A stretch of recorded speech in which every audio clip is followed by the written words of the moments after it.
Hello hello hello, जय हिंद दोस्तों। मैं नवीन शर्मा आप सभी का स्वागत करता हूं। आशा करता हूं आप सब एकदम अच्छे हैं, एकदम बेहतरीन हैं। सभी प्यारे दोस्त एक बार बताएंगे आप सब कैसे हैं। सारे दोस्त बताएंगे एक बार आप सब कैसे हैं। शुभंकर, राम, शिवराम, मुकुल शर्मा, रंजीत शर्मा, संजीत यादव, अतुल पांडे, राधा, रुद्र त्यागी। सभी बच्चों का बहुत बहुत स्वागत है भैया। सभी बच्चों का बहुत बहुत स्वागत है क्लास में।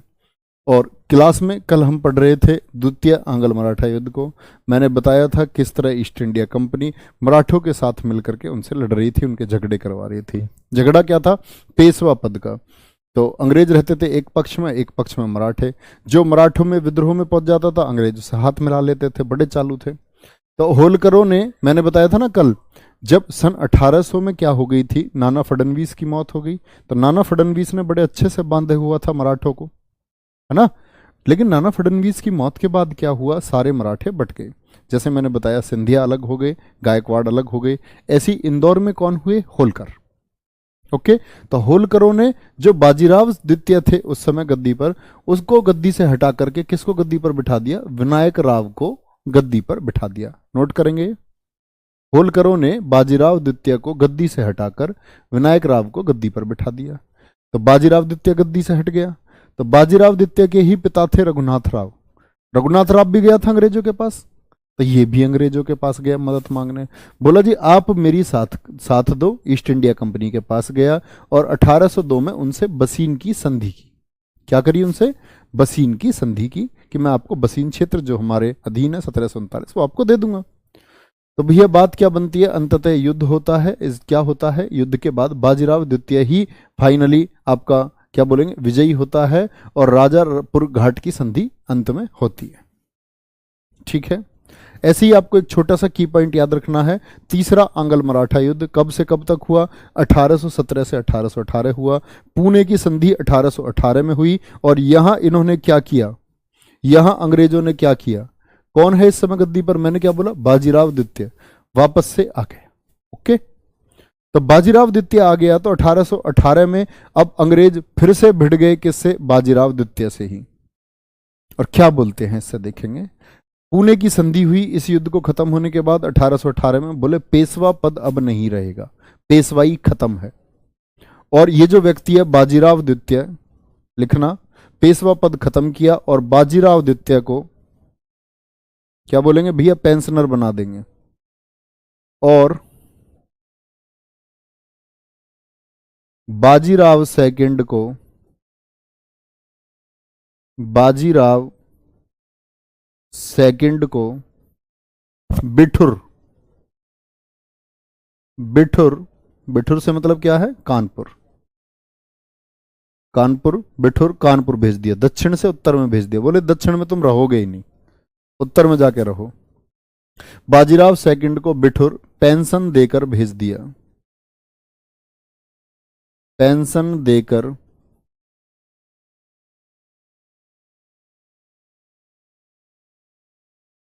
भेज दिया।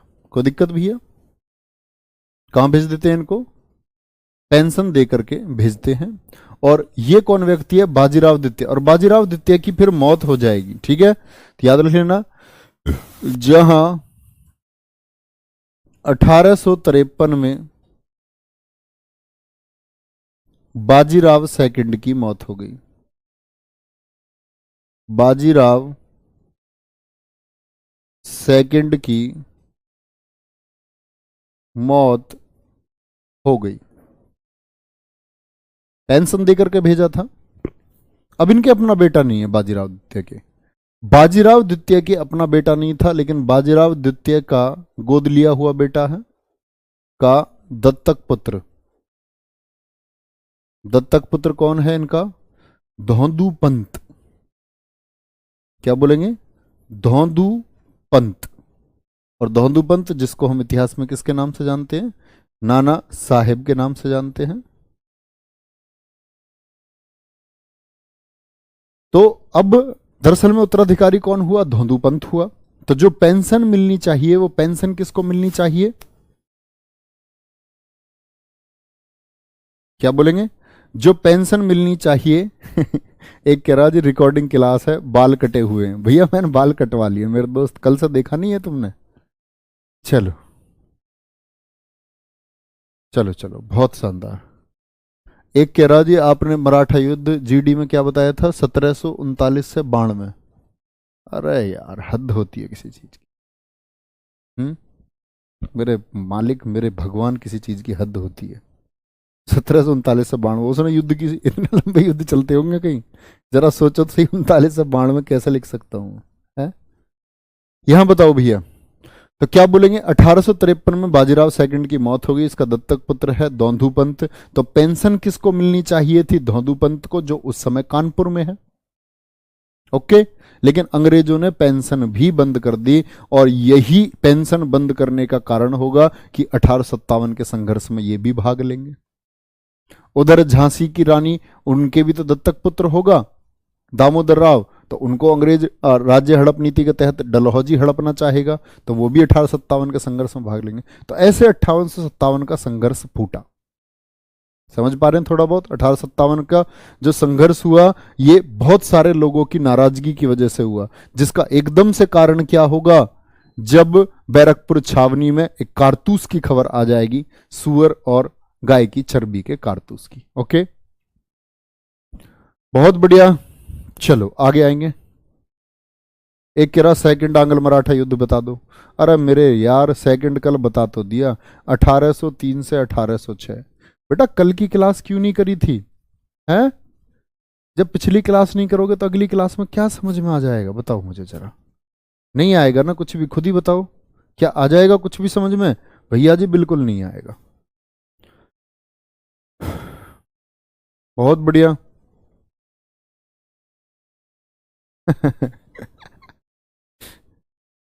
एक कह रहा जी, नवीन सर की नई वाली वाइफ ने कहा है बाल छोटे रखिए। नई वाली वाइफ, देखो इसकी बात, जैसे मेरी 10 15 20 पत्नी पहले हैं।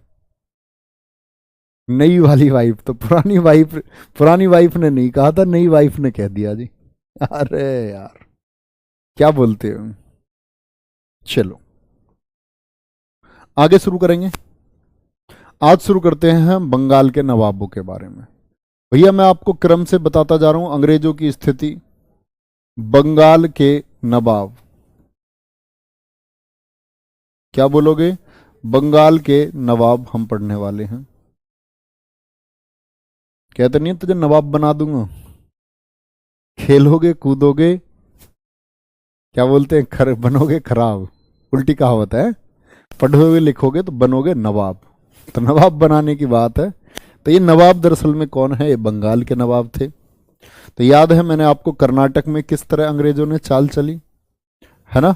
मैसूर जो मैंने आपको बताया, और आपने देखा कर्नाटक को उन्होंने जीता, मैसूर को उन्होंने जीता, और आपके साथ में उन्होंने किसके साथ? मराठों के साथ भी उन्होंने कामयाबी पा ली, यानी दक्षिण को कंट्रोल करते जा रहे अंग्रेज।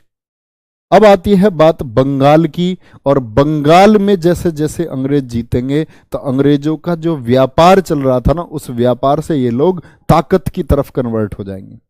बिजनेस तो ये कर रहे हैं अब तक, लेकिन अब ये धीरे धीरे जो एडमिनिस्ट्रेटिव पावर है, प्रशासनिक शक्ति है, उसको भी अपने कंट्रोल में ले लेंगे। कब? जब बंगाल में ये लोग जीतते जाएंगे। तो बंगाल के नवाबों में शुरू करते हैं, बंगाल के पहले नवाब से। पहला नवाब है कौन? मुर्शिद कुली खां। मुर्शिद कुली खां, मुर्शिद कुली खां। और मुर्शिद कुली खां दरअसल में कौन था? ये सन 1700 की बात बता रहा हूं। 1700 में बंगाल का दीवान बना था। कौन बना था ये? 1700 में बंगाल का दीवान। 1700 में दिल्ली की गद्दी पर कौन था? फटाफट से बताएं। तो इसको जो दीवानी दी गई, यानी कि राजस्व इकट्ठा करके, टैक्स इकट्ठा करके ये दिल्ली पहुंचाएगा, इस समय 1700 में कौन था? औरंगजेब था। औरंगजेब ने क्या किया? इसको दीवान बनाया था। औरंगजेब ने बंगाल का दीवान बना। किसने बनाया था भैया? औरंगजेब ने इसको बंगाल का दीवान बनाया था। ये बात कभी भूलनी नहीं है। 1707 में क्या हो गया था? सॉरी, 1707 में क्या हो गया था? औरंगजेब की मौत हो गई थी। औरंगजेब की मौत हो गई थी। औरंगजेब के बाद में गद्दी पर कौन आया था? बताना जरा। औरंगजेब का बेटा तो औरंगजेब की मौत हो गई, तो औरंगजेब का एक बेटा था, जानते हो ना, औरंगजेब का एक बेटा जो गद्दी पर आया, बेटे तो और भी थे उसके। तो औरंगजेब का एक बेटा था बहादुर शाह प्रथम, जो उसके बाद गद्दी पर आया था। बहादुर शाह प्रथम के भी बेटे थे। तो बहादुर शाह प्रथम के बेटे की बात करते हैं, तो औरंगजेब का पोता है एक, औरंगजेब का एक पोता था, और औरंगजेब के पोते का नाम है अजीमुस्सान। चार भाई थे, अजीमुस्सान, फलीमुस्सान, सबके नाम उस्सान उस्सान। तो अजीमुस्सान ने क्या कहा, इसने बोला कि भाई औरंगजेब ने ही तो बनाया तू बंगाल का दीवान 1700 में, अब तो औरंगजेब नहीं रहा, तो एक काम कर, बंगाल की दीवानी मुझको दे दे। क्या बोला, बंगाल की दीवानी मुझको दे दे। तो याद रख लेना, औरंगजेब की मौत के बाद 1707 में, औरंगजेब की मौत के बाद अजीमुशान और मुर्शिद कुली खां के बीच विरोध हुआ। मुर्शिद कुली खां के बीच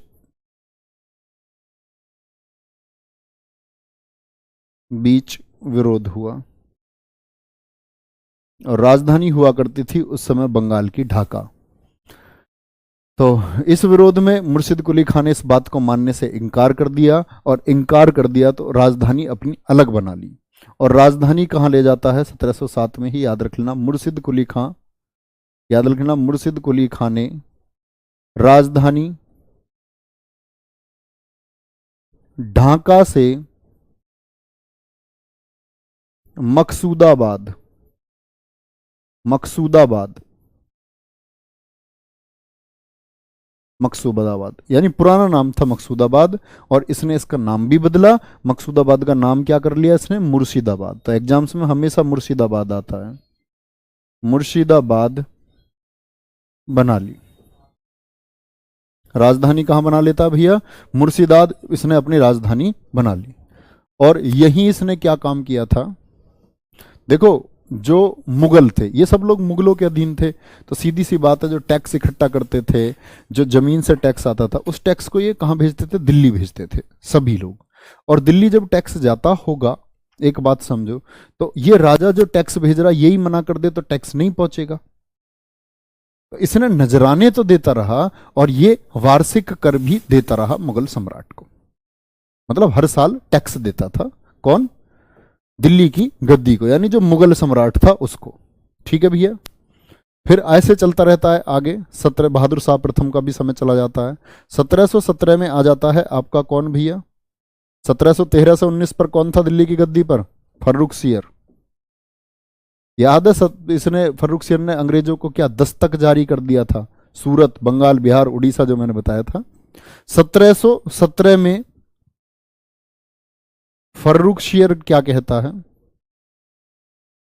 व्यापार के अधिकार तो दे दिए थे अंग्रेजों को, फर्रुखसियर ने मुर्शिद कुली खां को, मुर्शिद कुली खां को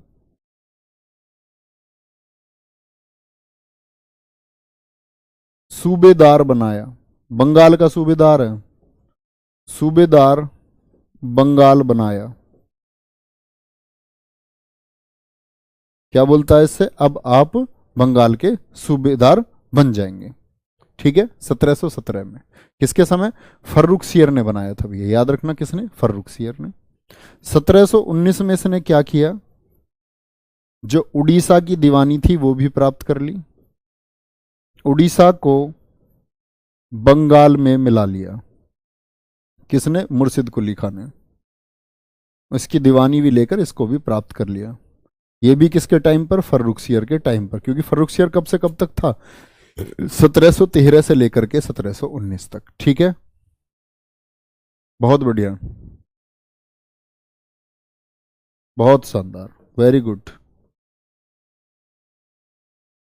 1719 में उड़ीसा को इसने क्या कर लिया, बंगाल में मिला लिया, और बंगाल में मिला लिया तो यहां इसने शुरू की थी इजारेदारी, इजारेदारी प्रथा का जनक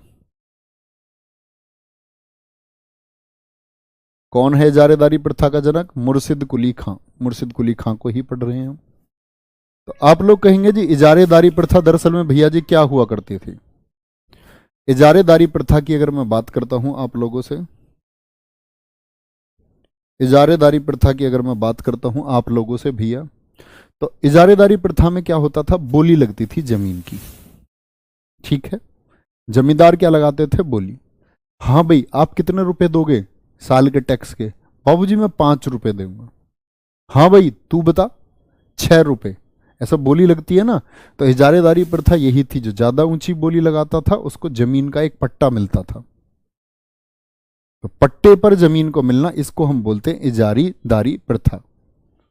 सर जी आज आपकी मंगनी है, हाँ बेटा आ जाना दावत में, आज मंगनी है। मंगनी के दिन ही क्लास ले रहा हूं आपकी।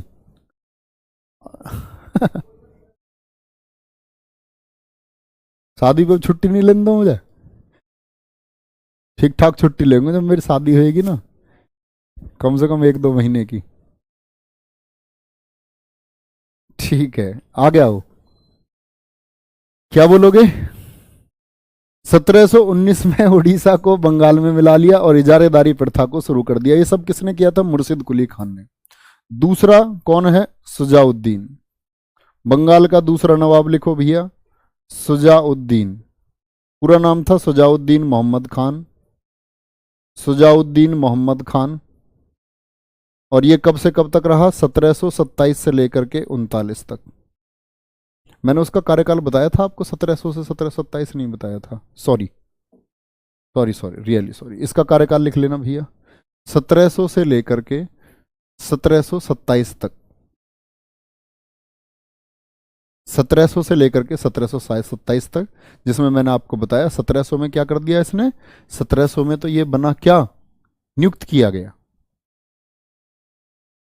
सर जी दिल्ली पुलिस का लोगो चेंज हो गया है क्या, हाँ भैया लोगो चेंज हो गया, उसमें क्या कर दिया गया है, इंडिया गेट को बना दिया गया है अशोक स्तंभ की जगह पर। चलो नेक्स्ट आगे आएंगे। तो सुजाउद्दीन मोहम्मद खान ये दूसरा है, कौन है, दूसरा नवाब है। इसने क्या किया था, 1732 में बिहार को भी बंगाल में मिला लिया। उड़ीसा तो पहले ही मिल गया था, बंगाल को मिलाया। बहुत बच्चा यहां से नवाबों से जो क्वेश्चन आते हैं ना, वो मैं आपको अपना बता दूंगा कहां से महत्वपूर्ण प्रश्न आता है। तो बिहार को बंगाल में मिलाया, किसने मिलाया, बंगाल में सुजाउद्दीन मोहम्मद खान ने मिलाया। और बिहार का उप सूबेदार बनाया अलीवर्दी खां को। कहते हैं यही इसकी गलती हुई, बिहार का उप सूबेदार कौन था, अलीवर्दी खां, अलीवर्दी खां को बनाया। सबसे मजबूत रहेगा नवाबों में अलीवर्दी खान, कौन रहेगा, अलीवर्दी खान। चलो भाई क्या बोलेंगे, 1732 में बिहार को बंगाल में मिलाया। सर जी खास बात क्या थी, बच्चे खास बात नहीं होती है, खास बात नहीं होती है किसी में कि मुर्शिद अली खान को क्यों बनाया। दरअसल में चाटुकारिता और ये संबंधों का राग होता है ना। जरूरी थोड़ी है हर किसी में कुछ खास बात होती है। केंद्रीय मंत्रिमंडल में क्या जो नेता हैं सारे कामयाब हैं, तो मंत्रिमंडल मिले हुए हैं ना, किस वजह से मिले हुए हैं, घनिष्ठ संबंधों की वजह से मिले हुए हैं। तो सजाउद्दीन मोहम्मद खान 1732 में बिहार को बंगाल में मिलाया और वहां उप सूबेदार किसको बना देता है, आपका अलीवर्दी खान को बनाया। तीसरा आया आपका सरफराज खान। और जो ये इजारेदारी प्रथा है ना, यहां एक बात याद रख लेना, इजारेदारी प्रथा मतलब मैंने बोला पट्टे दिए जाते थे जमीनों के लिए बोली लगा करके, तो यही किसानों की आय बढ़ाना इनका उद्देश्य था, जिसको इतिहासकारों ने तकावी ऋण का नाम दिया।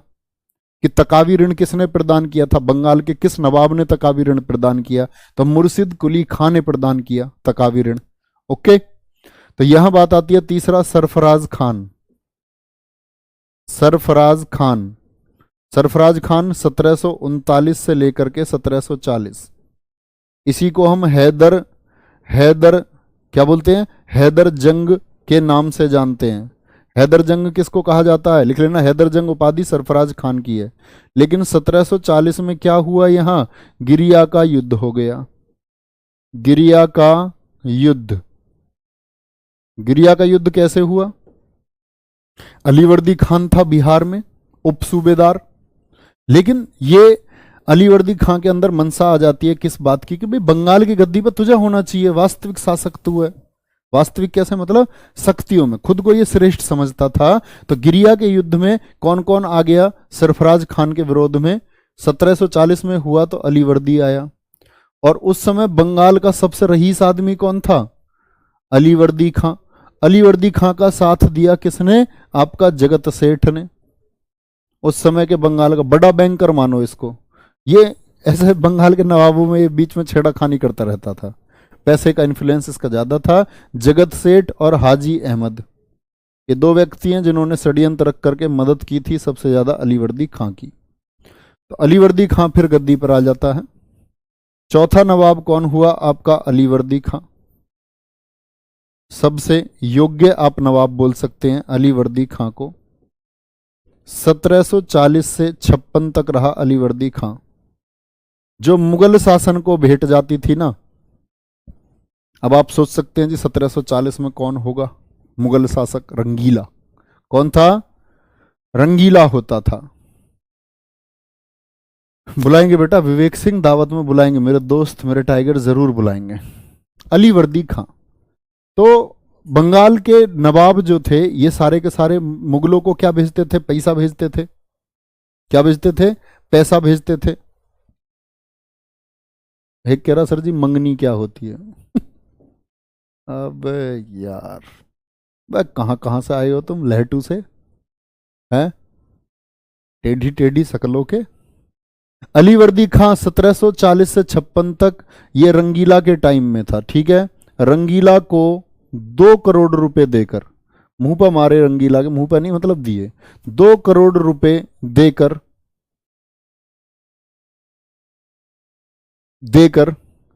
क्या बोलेंगे इसको, ऑफिशियल नवाब बनाए, देकर आधिकारिक घोषणा करवाई।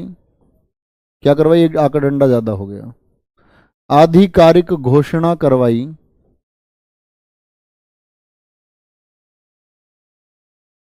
मतलब घोषणा पत्र जारी किया था रंगीला ने, जारी करवाई कि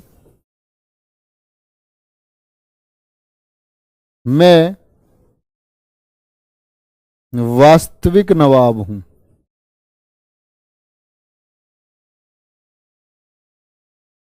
तो आपसे कोई पूछे आधिकारिक नवाब कौन बना पहला, तो पहला कौन बोलोगे कि भाई उन्होंने बनाया था, उसको सूबेदार बनाया था, वो खुद को स्वतंत्र कर लेता है। कौन? मुर्शिद कुली खां। लेकिन मुगलों ने कभी नहीं कहा, मुगलों ने कभी नहीं कहा कि ये वास्तविक नवाब है। मुगलों ने कभी बाकी को नवाब नहीं स्वीकार किया।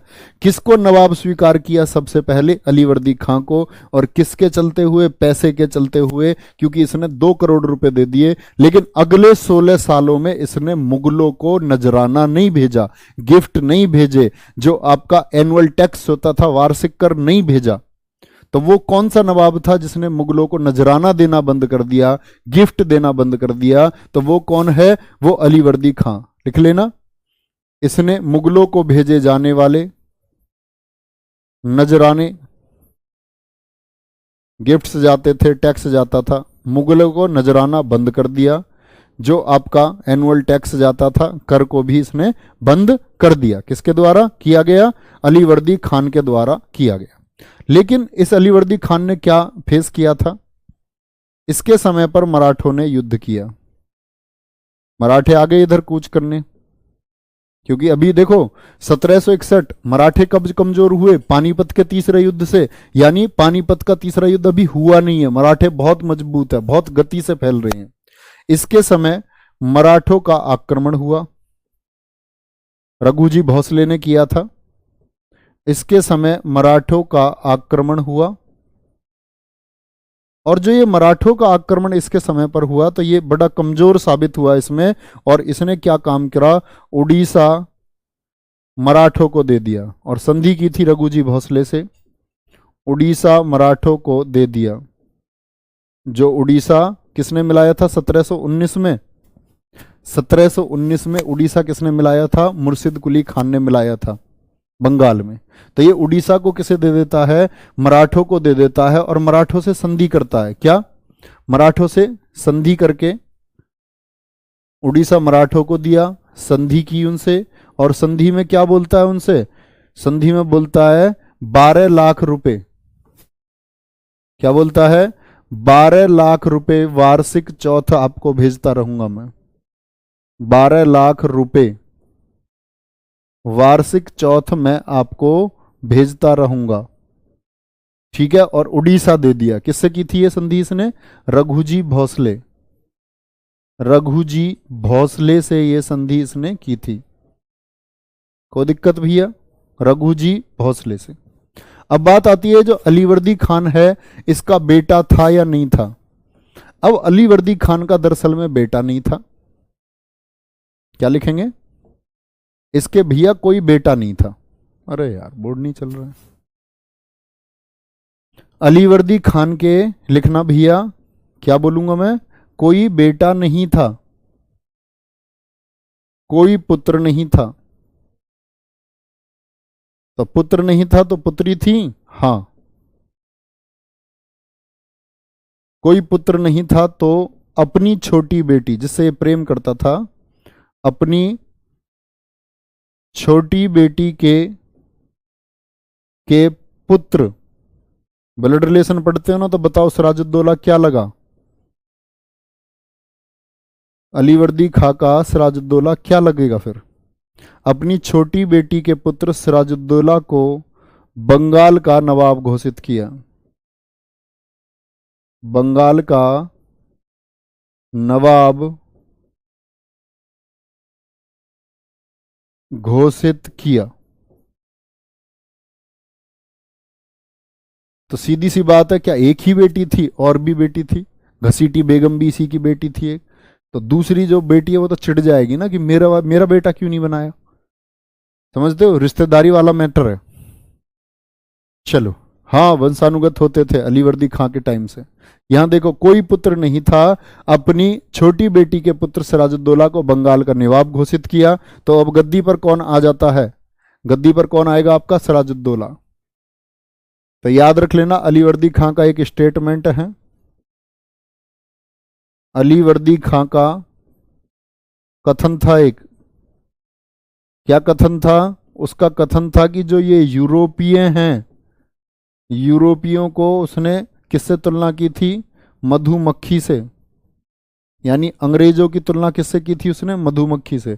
उसने कहा था कि ये मधुमक्खियां हैं, इनको अगर नहीं छेड़ोगे तो ये शहद देंगी, और अगर इनको छेड़ोगे तो ये काटेंगी।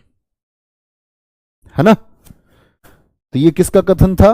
ये था अलीवर्दी खां का। तो मतलब ये चाहता था कि इनको छेड़ो ही मत, जैसे हैं इनको ऐसे ही रहने दो, कोई जरूरत नहीं है ना इन पर विश्वास की, ना इन पर धोखा देने की, इनसे दूर रहो तो ज्यादा अच्छे हैं।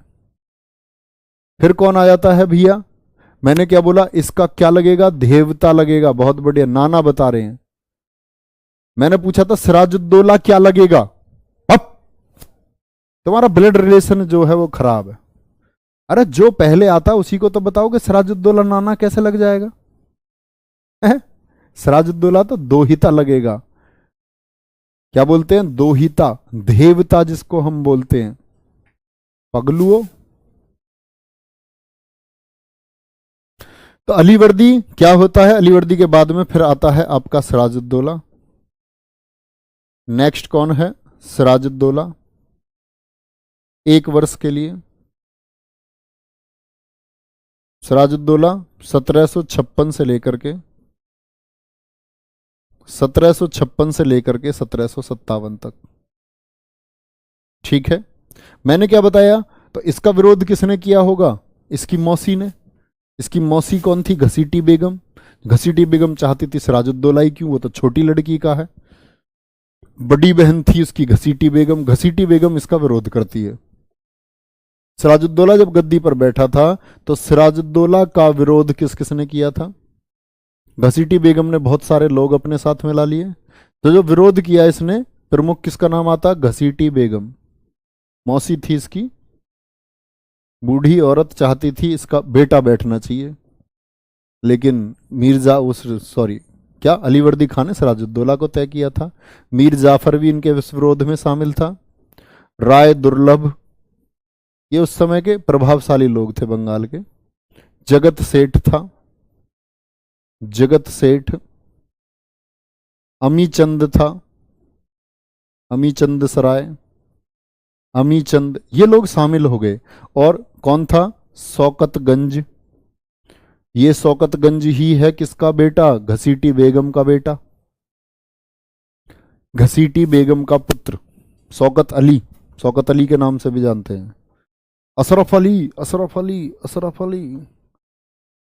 बेचारा सनी देओल तुमने बैन करवा दिया पाकिस्तान में है। काफिर हो। बोलो एक बार। शौकतगंज। वो तो एक ही गदर आई है, 2-3 गदर आया आती ना, गदर 1, गदर 2, गदर 3, गदर 4। तो ऐसा ही ये कहते भैया एक काम करो, थोड़े से लोग शिफ्ट हो रहे हैं हम ईरान, इराक की तरफ को, हम छोड़ के जा रहे हैं इसे थोड़ा सा। शौकत अली, शौकतगंज, ठीक है। तो सिराजुद्दौला का विरोध ये लोग करते हैं, लेकिन सिराजुद्दौला क्या करता है? इनसे कहता है मैं करवाऊंगा तुम पे विरोध। 1756 में सिराजुद्दौला ने लड़ा अपने विरोधियों से मनीहारी का युद्ध। क्या लड़ा? मनीहारी वॉर हुआ। और मनीहारी वॉर में क्या हुआ? शौकतगंज मारा गया, मतलब विरोधियों की आश टूट गई। शौकतगंज, शौकत अली मारा गया। तो वो तो विरोध कर रहे थे इसको बिठाने के लिए, तो ये सब बंद हो गए। अच्छा, मैंने बताया ये वर्ष जो चल रहा है इसको ध्यान में रखते हुए आप बोलो इस समय भारत की स्थिति क्या होगी और दुनिया में क्या चल रहा था। तो मैंने बताया था 1756 में चल रहा था आपका सप्तवर्षीय युद्ध, 1756 से 63। तो फ्रांसीसी और अंग्रेज आपस में दुनिया में जहां कहीं थे वहां पर झगड़ा कर रहे थे, झगड़ा कर रहे थे। तो ये क्या बोलता है सिराजुद्दौला? इनसे बोलता, ओए बंगाल में जो तुम हो ना, फ्रांसीसी और अंग्रेज चू मत कर देना, हम हैं यहां। सिराजुद्दौला ने कहा उनसे। तो मतलब दरअसल में वो लोग जो अपनी किलेबंदी कर रहे थे, किलेबंदी फ्रांसीसी, जैसे फ्रांसीसियों के अधिकार में उस समय बंगाल में था चंद्रनगर, तो वो वहां की किलेबंदी कर रहे थे। किलेबंदी मतलब जो उनके गोडाउन वगैरह थे उनको किलेबंद करके सुरक्षित कर रहे थे, ताकि कल कोई हमला करे, आक्रमण करे तो उसका जवाब दे सके। ऐसे ही अंग्रेज कर रहे थे फोर्ट विलियम कॉलेज पर कोलकाता में, वो लोग अपनी किलेबंदी करने लग रहे थे। तो फरमान गया सिराजुद्दौला का कि भाई ये जो चल रहा है ना किलेबंदी का कार्यक्रम, ये बंद करना होगा। क्या चल रहा था इस समय? 1756 से 63 तक क्या बताया था कल मैंने आपको? सप्तवर्षीय युद्ध, सप्तवर्षीय युद्ध। तो अपने आप को मजबूत करने में लग रहे थे फ्रांसीसी और अंग्रेज। तो इसने क्या बोला? फ्रांसीसियों और जो अंग्रेज थे, और अंग्रेजों को फ्रांसीसियों और अंग्रेजों को किलेबंदी से मना कर दिया। अब फ्रांसीसी तो कमजोर से थे, नालायक भी ज्यादा नहीं थे। किलेबंदी को नहीं, अंग्रेजों को किलेबंदी बंद करने के आदेश, बोला बंद कर दो भाई। और जब ये आदेश दिए तो फ्रांसीसी क्या बोले? फ्रांसीसी मान गए। अंग्रेज काय को मान रहे? काम चला रहे फोर्ट विलियम कॉलेज में, अरे कर लो किलेबंदी, इतने सिराजुद्दौला आएगा, इतने तैयार कर दो, फरमान ही तो आया, क्या दिक्कत आ रही है। सिराजुद्दौला पहुंच गया सेना लेकर के, फोर्ट विलियम की दीवारें तोड़ी, अंदर एंटर कर गया। और यही हुई थी आपकी जून 1756 में, जून 1756 में, डेट मुझे याद नहीं एग्जैक्ट, शायद 20 जून है। देखना एक बार रजनीश इसकी ब्लैक होल घटना की डेट, एग्जैक्ट डेट मेरे याद नहीं है बच्चे, आप बताओ, आप लोग बताओगे, शायद 20 जून है, मुझे 20 जून का ध्यान है। जून 1756 में क्या हुई? ब्लैक होल घटना हुई, काल कोठरी की घटना जिसको हम कहते हैं, ब्लैक होल घटना। क्या बोलते हैं इसको? 20 जून ही है, ठीक है।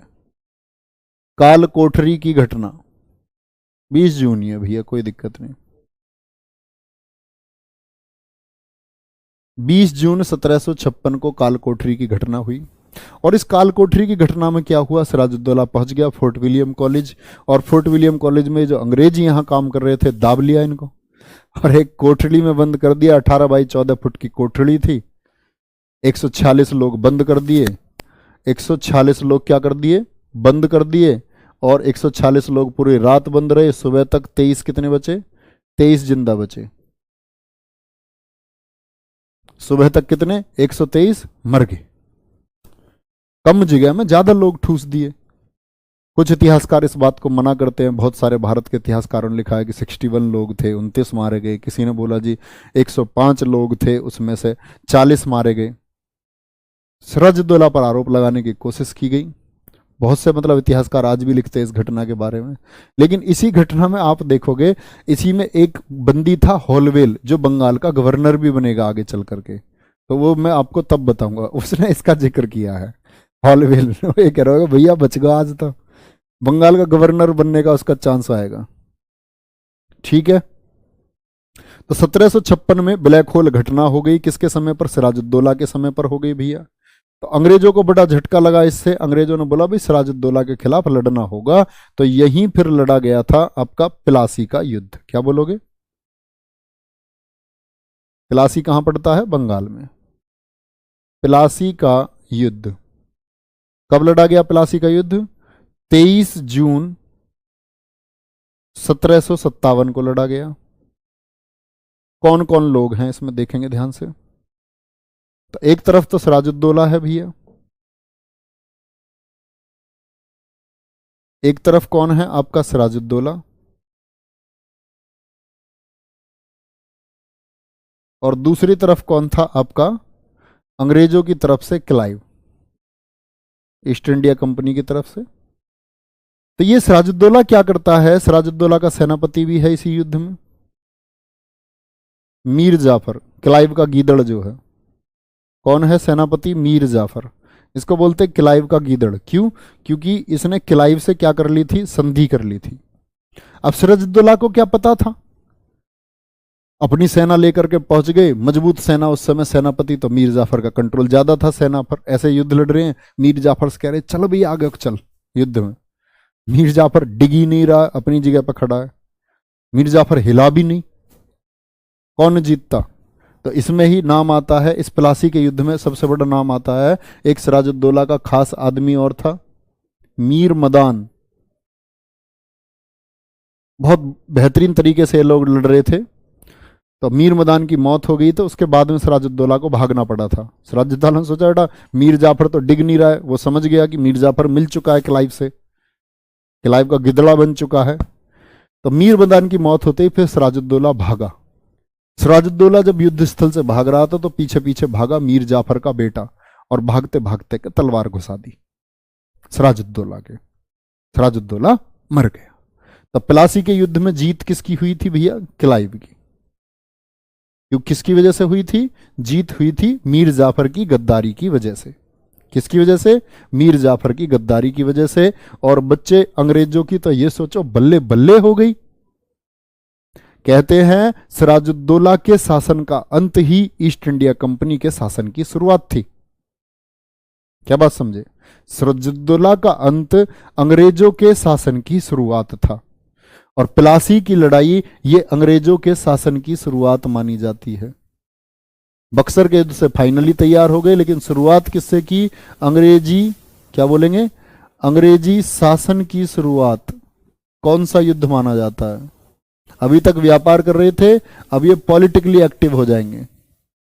अंग्रेजी शासन की शुरुआत, एडमिनिस्ट्रेशन से लेकर के सब कुछ अपने कंट्रोल में लेना इसके बाद इन्होंने शुरू किया। तो किस युद्ध को मानते हैं, प्लासी के युद्ध को। या किसके अंत को, किस व्यक्ति के, तो सिराजुद्दौला के अंत को कहा जाता है अंग्रेजी शासन की शुरुआत। बहुत बढ़िया। गुरुजी बाल क्यों कटवा लिया आपने, बेटा मैंने बताया नहीं था, मैंने मन्नत की वजह से बाल बढ़ा रखे थे। मन्नत पूरी होगी तो बाल कटवा लिए, नहीं कटवाते तो फिर क्या पता मन्नत उल्टी चली जाती, जन्नत उल्टी चली जाती। मन्नत पूरी हुई है तो बाल कटवा दिए हैं भाई। चलो, कौन सी वीडियो, सबरी के बेर, अबे यार क्या कहते हो तुम। चलो भाई आगे। तो प्लासी के युद्ध में सिराजुद्दौला हार जाता है, और कौन, अंग्रेजों का गीदड़ ही आएगा भाई। नेक्स्ट कौन आया, मीर जाफर। मीर जाफर आया 1757 से लेकर के 1760 तक। कौन आया? मीर जाफर। ठीक है, ये अंग्रेजों से इसने गुप्त संधि की थी, अंग्रेजों को इसने 2.25 करोड़ रुपए दिए थे। ये बातें कभी नहीं पूछी जाएंगी, ऐसे लिख लो। तो अंग्रेजों को इसने 2 करोड़ रुपए दिए, है ना, संधि भी कर ली अंग्रेजों से। अंग्रेजों ने सब बोला कि भाई तुझे बंगाल का नवाब बनाएंगे, सिराजुद्दौला को हरवा दे। तो सिराजुद्दौला को हरा दे, लेकिन ये पागल आदमी है, अयोग्य था। अंग्रेजों को ये जानने में देर नहीं लगी कि ये अयोग्य शासक है, तो अंग्रेजों ने इसको हटाया और इसकी जगह इसका दामाद मीर कासिम। मीर कासिम कौन है? ये दामाद है। मीर कासिम को बनाते हैं, बोलते हैं भाई मीर कासिम आएगा 1760 से 63 तक। मीर कासिम कौन है? मीर जाफर का दामाद था। अंग्रेजों से नजदीकी संबंध के चलते हुए इन्होंने क्या बोला, भाई दामाद चतुर है, इसको बना दो। अब दामाद चतुर जब 1760 में गद्दी पर बैठा तो 1760 में ही हुई थी मुंगेर की संधि, जिसमें अंग्रेजों ने इससे तय कर लिया था कि भाई किस तरह प्रशासनिक व्यवस्था रहेगी और किस तरह राजस्व व्यवस्था रहेगी। मुंगेर संधि में तय हो गया। लेकिन कहते हैं कि मुंगेर संधि की जो शर्तें थी वो स्पष्ट नहीं थी, तो ये अपनी अपनी धुन में लग गए। मीर कासिम अपना धन कमाने में लग रहा है, अंग्रेज अपने आप में व्यस्त है। अंग्रेजों को फिर से लगा यार ये तो गलत चुन लिया, चालाक तो है लेकिन ये तो चालाक खुद के लिए चालाक है। अंग्रेजों ने कहा भैया मीर जाफर तू ही आ जा। तो मीर जाफर 2 बार बंगाल का नवाब बना है। कौन? मीर जाफर। फिर से मीर जाफर को बुलाया, मीर जाफर फिर से पुनः 1763 से लेकर के 1765 तक रहा, फिर से आ जाता है मीर जाफर। और यहां याद रख लेना मीर कासिम हो गया 1760 से 63। हाँ, एक चीज मिस कर गए हम। मीर कासिम ने जब राजधानी मुंगेर की संधि की तो राजधानी भी तो बदली थी इसने। Very good. क्या बोलेंगे? मुंगेर की संधि की, और याद रख लेना राजधानी, मीर कासिम की बात बता रहा हूं, राजधानी मुर्शिदाबाद हुआ करती थी ना, राजधानी मुर्शिदाबाद से, बहुत इंपॉर्टेंट क्वेश्चन है, मार्क करना। मुंगेर, मुंगेर कहां पड़ता है? बिहार में। मुर्शिदाबाद उधर बांग्लादेश वाली साइड में, ढाका, वो पहले सब बंगाल था ना। राजधानी मुर्शिदाबाद से मुंगेर स्थापित की। ठीक है भैया जी। अब आ जाता है मीर जाफर। गद्दी पर कौन आ गया? मीर जाफर। तो बड़ी दिक्कत हुई अंग्रेजों को। अंग्रेज क्या कहते हैं? अंग्रेजों को नहीं, सॉरी, अंग्रेजों को तो दिक्कत हुई थी मीर कासिम से, क्योंकि ये चालाक था, अंग्रेजों के हित की बात नहीं कर रहा था। बहुत बढ़िया गुरुजी, उस टाइम इतना पैसा था? बेटा पैसा कुछ ही लोगों के पास होता था उस टाइम, सबके पास नहीं होता था। उस समय बेचारे सब लोग तो खेतीहार लोग थे, जो राजा के नजदीकी लोग थे उनके पास ही धन होता था। 2-4 करोड़ इनके लिए कोई बड़ी बात नहीं थी। ठीक है। नीतीश चौधरी पूछ रहे हैं सर क्या मैं बिलॉक हूं? हाँ बेटा आप बिलॉक हो, अब हो गए हो। पुष्पावनी कहता हो गोली मारने से पहले कि जी वो मेरे साले को छोड़ दो, क्या तुम्हारा फोन लेट हो गया, गोली तो मार दी भाई। तो अब तुमने ब्लॉक का पूछा तो करवा देंगे, क्या दिक्कत है? अब तक तो नहीं थे, अब हो गए। अरे हुए नहीं हो, करना मत भाई, कभी सच में कर दो। नहीं नहीं अनब्लॉक करो यार, मैं मजाक कर रहा, इतना भी नहीं दिख रहा तुमको। चलो, एक बच्चा कह रहा सर जी जाफर आपने गलत लिखा। जी बिल्कुल, माफी चाहेंगे, हमारी बिल्ली हम ही को मियाऊं। बहुत शानदार, बहुत अच्छी बात होती है, आप लोग हमेशा ठीक लिखे है ना। तो मीर जाफर को फिर से आ जाता है 1763 से 65 तक। कोई दिक्कत भैया? कौन आ गया फिर से? मीर जाफर। लेकिन अब दिक्कत किसको हुई? क्योंकि हटा किसको दिया? कासिम को। कासिम ने बोला मैं अंग्रेजों से लड़ूंगा, तो यहां होता है फिर बक्सर का युद्ध। क्या हुआ फिर? यहां बक्सर का युद्ध हुआ। बक्सर का युद्ध कब हुआ था भैया? अगर बात करें 22 अक्टूबर 1764 को।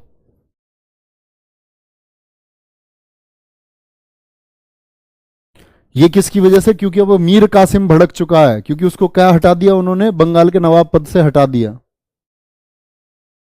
तो जो योग्य है वो तो लड़ेगा ना। तो मीर कासिम क्या क्या लड़ता है देखेंगे। मीर कासिम ने क्या लड़ा? अच्छा क्वेश्चन बताओ मुझे, आपसे पूछूंगा मैं। जैसे मैंने बोला प्लासी के में क्लाइव था, ऐसे मुझे बताओ कि बक्सर के युद्ध में अंग्रेजों की तरफ से कौन लड़ा था? तो क्या बोलोगे, कौन कौन हो गए बक्सर के युद्ध में? एक पक्ष तो है आपका मीर कासिम, मीर कासिम, और मीर कासिम ने कहा भाई अंग्रेज खून पी रहे हैं, इनको वापस क्यों नहीं भगाते हो।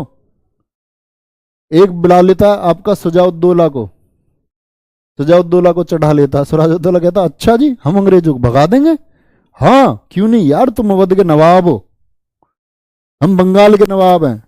बोला यार दिल्ली वाले को और बुला लो, देखो उसकी सेना ज्यादा है, उस पर ताकत उसके पास है, इसे और मरवाएंगे। शाह आलम द्वितीय, मैंने बताया था ना तीसरा लंबा शासन काल था 1760 से 1806 तक। शाह आलम सेकंड बोले इसके पास और पहुंच गए, बोले जी आप हमारी मदद करो और अंग्रेजों को हराना है। अब ये सोच रहे हैं अवध मिल गया, इधर बंगाल का नवाब है, इधर दिल्ली का, अंग्रेज क्या बेच रहे हैं, क्यों जी अंग्रेज क्या बेचते हैं। बहुत शानदार, वेरी गुड, गजब गजब गजब, थैंक यू। तो ये तीनों मिल जाते हैं इधर। ये कौन है, बंगाल से है। सुजाउद्दौला कहां से था, अवध का नवाब था, ये अवध का नवाब। शाह आलम द्वितीय कौन है, ये दिल्ली पर मुगल सम्राट था, मुगल सम्राट था। तीनों भिड़ जाते हैं किससे, ईस्ट इंडिया कंपनी से। उसके साथ में जाफर है, और कौन है लीड कर रहा है इधर, हेक्टर मुनरो। हेक्टर मुनरो जीता, कौन, हेक्टर मुनरो जीता। कौन जीता भैया, हेक्टर मुनरो जीत जाता है। मतलब इन तीनों की मिलकर भी हार हो गई। अंग्रेज यार मतलब आधुनिक तरीके से लड़ते थे, बंदूकों से। ये लेके जा रहे हैं, इनको काट दूंगा, 10 को काट दूंगा, 20 को भी काट दूंगा, हलोल बिल्लाल ये करके भाग रहा, तलवार को ले, गोली मारी, लेट गया, आजा बिल्ला इल्ला। तो ऐसे युद्ध थोड़ी लड़े जाते हैं। तो भारतीय राजाओं की कमी थी कि खुद को आधुनिक नहीं कर पाए समय के साथ में। आधुनिक भी किया कुछ लोगों ने, तो उनके साथ धोखाधड़ियां हुई, धोखाधड़ी की लोगों ने, है ना। तो हेक्टर मुनरो फाइनली जीत जाता है। और जब ये जीत गए तो भैया सीधी सी बात है, अब गाज किस पर गिरेगी। जब युद्ध हारे तो मीर कासिम तो भाग गया, मीर कासिम गया गोली चोट, मीर कासिम का कुछ पता नहीं है, ये बेचारे कहां जाएं। ये तो नवाब है अवध के, बड़ी दिक्कत हुई। एक तो हेक्टर मुनरो के नाम के आगे दिल लगा के भेज रहा, जैसे ऐसे समझो उसकी चाची की मोहब्बत हो हेक्टर मुनरो। अब यार अंग्रेज के नाम के साथ में दिल क्यों लगा रहे हो, है भाई। खेती वेती खेत वेत तो नहीं देगा तुम्हें हेक्टर मुनरो, कभी देगा हो परिवार में पहले किसी को।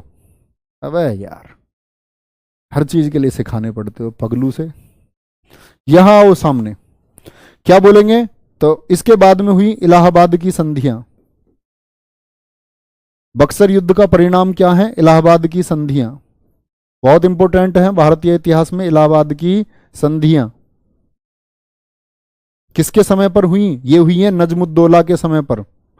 बंगाल का नवाब कौन आ गया था 1765 में, नजमुद्दौला। नजमुद्दौला कब से कब तक था नजमुद्दौला, 1765 से 66 तक। इसके टाइम पे हुई इलाहाबाद की संधियां। कितनी संधि हुई, इलाहाबाद की 2 संधि। इलाहाबाद की प्रथम संधि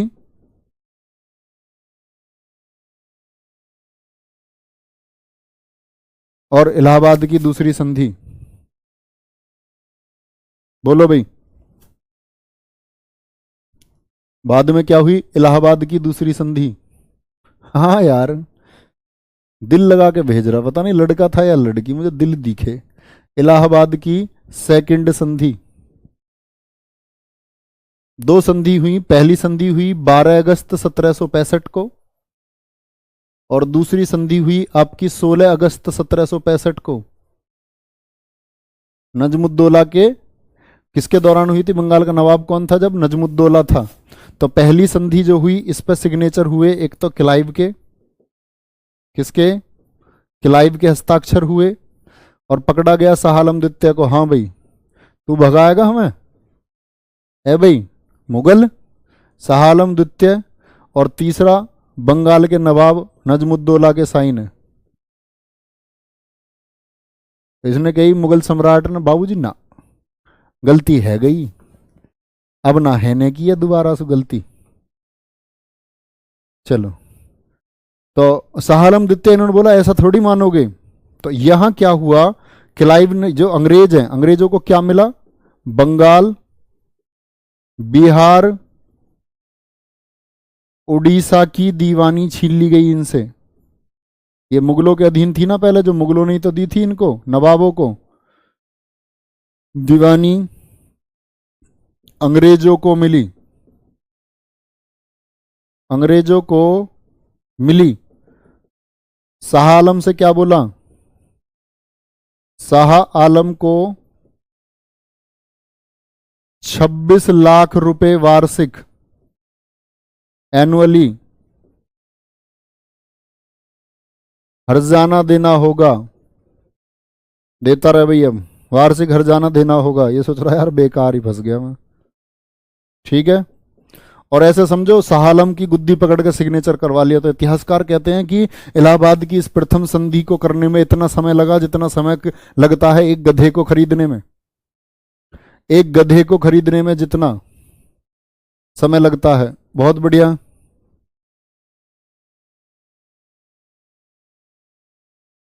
चलो कोई बात नहीं, नीलेश कह रहे हैं गलती हो गई। अच्छा तुम ही थे क्या, तुमने भेजे थे दिल? अरे मैं मजाक में कह रहा हूँ नीलेश, कोई दिक्कत नहीं है मेरे दोस्त, मेरे भ्राता, मेरे अनुज, कोई दिक्कत नहीं है, सखा मेरे, कोई दिक्कत नहीं है। इन्होंने बोला मीर कासिम तो भाग गया, शाह आलम को तो देखो कितना बढ़िया लपेट दिया अंग्रेजों ने, शाह आलम का कर दिया इलाज। अब दूसरा इलाज किसका होना है, अवध के नवाब का। तो यहां भी सिग्नेचर किस किस के बीच हुए, क्लाइव, आ भाई सूजा, तुझे सुझाते हैं, तू कैसा आया अभी बीच में। इसने कही बाबूजी गलती होगी, अब कैसे करोगे, आपने 26 लाख का इंतजाम कर तो लिया। बोला नहीं भाई नहीं, उससे 26 लाख लिए तो तू जो ये उछल रहा ना इलाहाबाद के किले पर, इलाहाबाद का जो किला था ये अधीन था अवध के, इलाहाबाद का किला। बोले ऐसे ही थोड़ी 26 लाख दिए, हंसी उड़ा रहा उसकी, तेरे वाले किले को उसे देते हैं। इलाहाबाद का किला वास्तव में नहीं है, कभी इसे वैसे ही पेश कर रहा हूं मैं। इलाहाबाद का किला शाह आलम को दे दिया, शाह आलम को दिया। एक चीज तो ये छीनी इससे, और क्या बोले इससे, सुजाउद्दौला से, इससे बोलते हैं कि 50 लाख रुपए खर्चा दे। इसने बोले बाबूजी किस चीज का खर्चा, बोले 50 लाख खर्चा, बक्सर युद्ध का हमारा नुकसान हो गया इतना, बक्सर युद्ध का, जो बक्सर युद्ध हमने लड़ा। वैसी वो वाली बात होगी, परेश रावल नहीं कहता उसमें वेलकम में, वेलकम में कौन सी मूवी है भाई, रजनीश तो रहा है भाई, रजनीश इधर करियो मुंह मेरी तरफ को। अरे वाह बेटे, ले दी नींद है, क्या कह रहा था मैं बताना अभी है, सो जा आराम से, कोई बात नहीं। सोया नहीं था रात, सोया नहीं था रात, सोया रात भी दिन में भी, अच्छा दिग्विजय सर बनना चाह रहे हो, दिन रात सोना चाह रहे हो। आगे आ जाओ भाई। तो क्या बोला इससे, टोटली 50 लाख रुपए देने की बात कर दी। 50 लाख रुपए देने होंगे भैया। 16 अगस्त 1765 को हुई। सुजाउद्दौला भी फंस गया बेचारा, इसने सोचा कोई दिक्कत नहीं है। और याद रख लेना ये जो नजमुद्दौला है, नजमुद्दौला, नजमुद्दौला को 53 लाख उल्टे दिए थे अंग्रेजों ने। अच्छा जी, ये तो नहीं देते किसी को भी, 53 लाख अंग्रेजों को दिए। ये तो ले ही ले रहे थे तब से, हैं अंग्रेजों को दिए क्यों, बड़े चालाक। सीधा विरोध नहीं है, ऐसा समझो कि मनमोहन सिंह जी को गद्दी पर बैठकर पीछे से कार्य करना। दोष आएगा तो मनमोहन सिंह जी पर आएगा। गद्दी पे तो बनाए रखते थे किसी ना किसी को, कंट्रोल इनके हाथ में था। 53 लाख अंग्रेजों ने दिए किस बात के लिए, तो ये दिए इन्होंने निजामत के लिए। किस बात के लिए, निजामत के लिए। निजामत क्या था, निजामत से मतलब था जो आपकी कानून और न्याय व्यवस्था थी, उस कानून और न्याय व्यवस्था पर कंट्रोल ले लिया इन्होंने। क्या थी निजामत, कानून और न्याय व्यवस्था। अब यहां एक बात देखो ध्यान से, जो इलाहाबाद की संधियां हुई हैं दोनों 12 अगस्त 1765 और 16 अगस्त 1765, जैसे ही दूसरी ट्रीटी साइन हुई इलाहाबाद की, तुरंत ही बंगाल में द्वैध शासन को लगा दिया। द्वैध शासन क्या होता है जी? बंगाल में दो तरह का शासन, एक प्रशासनिक व्यवस्था और एक राजस्व व्यवस्था। पहले तो एक चीज को, आपकी जो राजस्व व्यवस्था थी उसको अंग्रेज संभाल रहे थे, और प्रशासनिक व्यवस्था को कौन देख रहा था? आपका बंगाल का नवाब, क्योंकि आपके नियम कानून सब उसी के अंडर में थे। लेकिन कुछ समय बाद ही उन्होंने फिर क्या कर दिया? नजमुद्दौला को 53 लाख रुपए दे दिए थे, और वो भी उससे कंट्रोल में ले लिया। तो याद रख लेना, बंगाल में जो द्वैध शासन चला था वो 7 साल चला था। द्वैध शासन दो तरीके का शासन होता है भैया। कितने तरीका का? दो तरह का। जैसे कंपनी में द्वैध शासन लगा है ना, आपका प्रशासनिक स्तर पर, एडमिनिस्ट्रेटिव लेवल पर, और आपका एक था किस पर? राजस्व के लिए। चलो, बंगाल में द्वैध शासन कब से कब तक था? 1765 में लगा था और 1772 तक। ये मैं आगे आपको पढ़ाऊंगा, हेस्टिंग्स जब पढ़ाऊंगा बहुत अच्छे से। लास्ट दो नवाब लिख लो बस। एक था आपका सैफुद्दौला, इसके बारे में कुछ भी नहीं पढ़ना है आपको। सैफुद्दौला, सैफुद्दौला कब से कब तक था? 1766 से लेकर के 75 तक। अंतिम कौन था? अंतिम था मुबारक उद्दौला, मुबारक उद्दौला। और बच्चे कल की क्लास में हम लोग पढ़ेंगे 1857 का स्वतंत्रता संग्राम, क्या उसके कारण थे। ये अंतिम नवाब है। आशा करूंगा बहुत अच्छे से आप लोगों को समझ में आया होगा। इलाहाबाद का किला किसने बनवाया था? बेटा अकबर वाली मेरी क्लास करना, तब सीखोगे। ठीक है, बहुत बढ़िया। नजीबुद्दौला को नजमुद्दौला कहते हैं, बिल्कुल ठीक बात है। 1765 से 72 तक। Hi are you sir ji, how are you? Shivani ji मैं एकदम ठीक हूं। ठीक है, तो भैया जी बहुत बहुत धन्यवाद। पढ़ते रहिए, आगे बढ़ते रहिए। बाय बाय, टेक केयर, जय हिंद, जय भारत, भारत माता की जय।